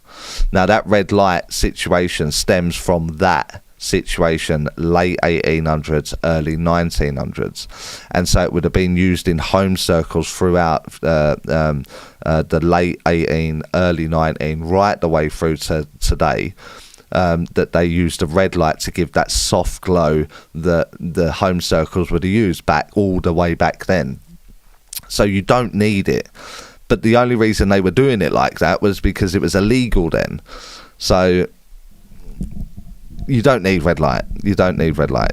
So the next question is going to be, you're going to ask me, like, should you do it in darkness, which is the controversial part of physical mediumship here in 2025. And we've all got claims. We all know a fraudster, don't we? And we all know the fraudsters that are claiming they're not fraudsters, but they're definitely fucking fraudsters. We all know them ones. We've got it. We totally understand it. If you're developing physical mediumship, the reason that you would use darkness is for the consistency of the room. Every week it's pitch black. Every week you sit at the same time. Every week you have this mentality going to sit with the spirit world. So you're offering consistency. That's all that is. You're offering consistency. Now, over a period of time, that development can be tweaked, as any kind of development can, and you should be tweaking it to the point where you can introduce light into the room. Now, most people favor red because of the story that I just gave you from many years ago, where the pioneers were doing it because they were hiding from authorities for doing mediumship. They would do it under the red ember lights of a fire. People lately have been introducing like a blue light. They're seeing better results or whatever. But let the spirit world, let the team decide when certain things can be changed or introduced to the room or the situation or the level of consistency that we're offering. Now, something that is very different now from all the way back then is that you didn't have plug sockets, didn't have Wi-Fi, Bluetooth, 5G, electrical currents running through. I can't imagine the currents that are flowing off of all these monitors and mics, and they didn't have to contend with that before. But the spirit world have learned to get around that, haven't they? They've learned to get around it. They would learn to get around the light as well. And what that would help the spirit world do also is debunk the thing of someone running around the room in pitch black, touching people, sucking toes and shit like that. All that nonsense would be removed if we introduced a form of light. So your development should be aimed at start at darkness and let the spirit world tell you when it can be introduced or what should be introduced week after week after week in your development. That is going to be a long development, but they would constantly evolve throughout that. So it's I hope that answers it. Not at will though. Well, yeah, I can do it at will, girl. So that's what I'm saying. You've got a skill set. Then I want that. I need to use that. I need to do that. I've got to get that going, etc. So, Emma, I find myself getting comfortable linking with spirits with a similar background history to me, familiar, which is really easy to find them when it's familiar. And my awareness, which I know is part of it, but how can I expand outside of what I haven't experienced? Yeah, a lot of people outside of your experience sits outside of the parameters of familiar. So you may not be able to say the word exactly or the right title, but you can give a description of the experience that you had. So I could say I went fishing, but maybe you've never been fishing, so you need to describe that, and you would describe that as, I'm at a body of water, I feel so tranquil, the nature is in bloom, I feel amazing at this place, and I'd be sitting there going, you're talking about fishing, right? So that's your job, is to articulate it in an expressive way through vocalizing the experience that you're having without knowing what it is that you're talking about will be the experiences that you have never experienced. And I've had another super chat, and I'll be able to double click this and see that it was Wanda. Thanks very much. Thanks very much. Love the history lesson on red light. Thank you very much, Wanda. Very kind. Where did I get? I've answered that. Oh God, that's jumped. Wow, is there loads of questions left? But 2 hours. Yeah, I've got there. Thank you. So I better start nearly rounding this up. I'm not saying everyone leave. I'm just saying, like, we're at 2. I can't believe we're at 2 hours. Don't forget to like. Don't forget to share if you're brave enough to share it. Subscribe if you aren't subscribed already. Talk about it if you don't mind. So let's get through these. I worry my mind is capped because of what I haven't experienced. It's definitely not. Witnessed in my life at times, so try and get as much as I can by observing others. Absolutely, and by observing, observation is one of the key tools that you can have in mediumship. Learning how someone else handles the situation, what they're talking about, will just feed ideas into it. So things like books, novels, etc., to give you different ideas, videos or box sets, and they will help you navigate your way through, or certainly give you a reference base to talk about something. So like if you watch something like a drug cartel, and then you died from someone with like drugs, you would have that cartel kind of way of springboarding off of it because you watched that show. Them kind of things can help you. Maria says, try it tomorrow. No problem. Chris, 20 years ago when I was working on painting and decorating in a few properties, I used to feel a sudden feeling to cry from out of nowhere, but I feel nothing now. Probably, mate.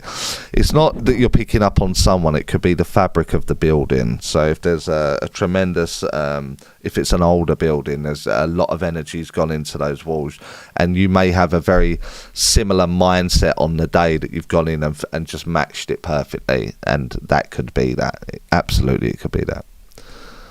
I saw a medium a few years ago, and she told me my dad was there, but didn't want to talk to me. Nonsense. That's absolute nonsense. And I wasn't there when he passed. Some would have been devastated. I was just angry. She would say it. Yeah, absolute nonsense, Patsy. So I'm just glad that you're strong-minded enough to not let that annoy you, affect you, not annoy you. And I was there. I don't understand why mediums would say such things, nor do I. And I do call it out. Trust me, I do call it out, and I do try and get these people to be accountable for their words. But that absolutely would not happen. In fact, Patsy, I think you were at a dem where I'd done a demonstration where I brought someone forward, and I could feel that the client didn't want that one, so I asked her who she wanted, and then I went and got the one that she wanted. You were literally there, I think. So I think that was that demo. Okay, so Charlie, is it easier to do mediumship than saying my name correct? It literally is, Matthias. No question. Always learn by watching and listening. Thanks, Hazel. Does trance mediumship work the same way, as in don't overthink it? No, it's not the same way. Do we need to be lower? Absolutely. You need to be right down here, which logic and judgment switch off here in the human brain. So you'll be unaware when you're in trance. You'll be developing to get to trance. Then when you're there, you won't even know that you're there until it's over, and then you're back. So yeah. Chrissy, do you ever come to the US? I'm not allowed at the minute, so I was a naughty lad 30 years ago, and they're still fucking punishing me for that today. So yeah. So when and if I can get in, I will be in. And I had residentials ready, and then there was. I don't want this to go political in any kind of way, so don't start in the chat, because I know what you lot are like. Do not start. But there was a big changeover. And in the big changeover, you've toughened rules on getting in, and now they won't let me in because I hit someone 30 years ago. So yeah. So not yet, but I will be. If not, I'm just going to have to run for president, and just get in that way. Thank you very much. It makes so much sense. No problem. Xander, how do we sit with our own spirit team to trust and surrender more in Charlie? I think it's just you got to lose the frustrating part of expectancy. You're expecting shit to happen. You're expecting stuff and big aha moments. Just get rid of it. You're just going to go and sit for half hour, chill out. If you want to join me, join me. And over time, it will change. And it'll be magical. So just lose the expectancy. Shmida says, don't forget to like, everyone. Absolutely. You guys are on it today, aren't you? Thank you so much. So, and Jerry says, hit that share button. Thank you so much. Ocean says, thank you. That is what I was going to ask. Darkness or candlelight? Same time, same. Yeah, absolutely. So the spirit world will introduce it as they want it introduced. Hessel Dave says, hi Charlie, thank you so much for doing these videos. If you are in grief, would that affect connecting to the spirit world? If you personally are in grief, I think there would be, if your disciplines aren't down, you would allow real life Dave to affect medium Dave, so it would have an effect. If you are disciplined through your training, etc. I'm not trying to blow my own trumpet, but I lost my mum 9:30 in the morning, and I was back in class at 1. I just had to leave my shit at the door. I had loads of students waiting for me. I worked that day, a full day, and then I could pick up my stress and my grief after, to which I went on to do. So it's discipline dependent, Dave. There's no right or wrong answer there, though. If you're grieving, you're hurting, take time out, recover, and then you can go from there. Right.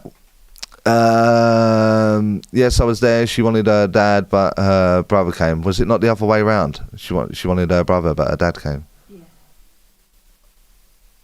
Yeah. You wanted your brother, but you got your rude mum. So you should have said. Don't start, Hazel. No. Neil Peel from the Paranormal Peep Show. Sounds a little bit... hi Charlie, saw this medium the other night who went out and gave out the name Tristan to a lady who gratefully accepted it. It was spot on message for her, but my dad deceased come through, but no name. Why?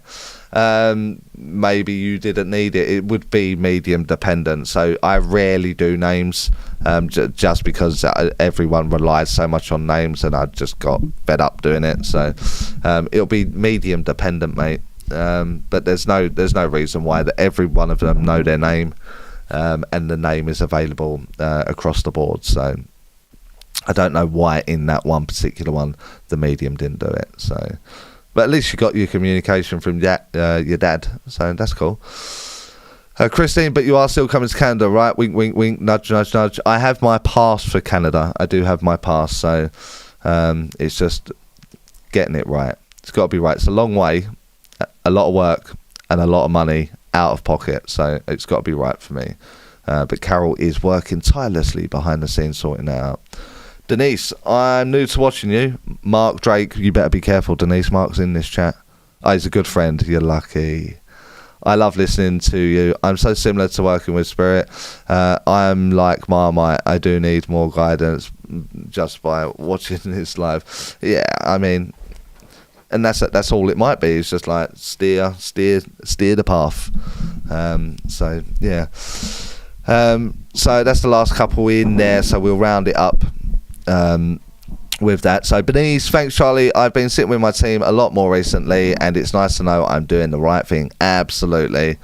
Congratulations there by Jerry. Thanks Charlie, really appreciate your great advice as always. It's so helpful, says Emma. And we have great carp fishing here. I may come just for the carp fishing, Christine.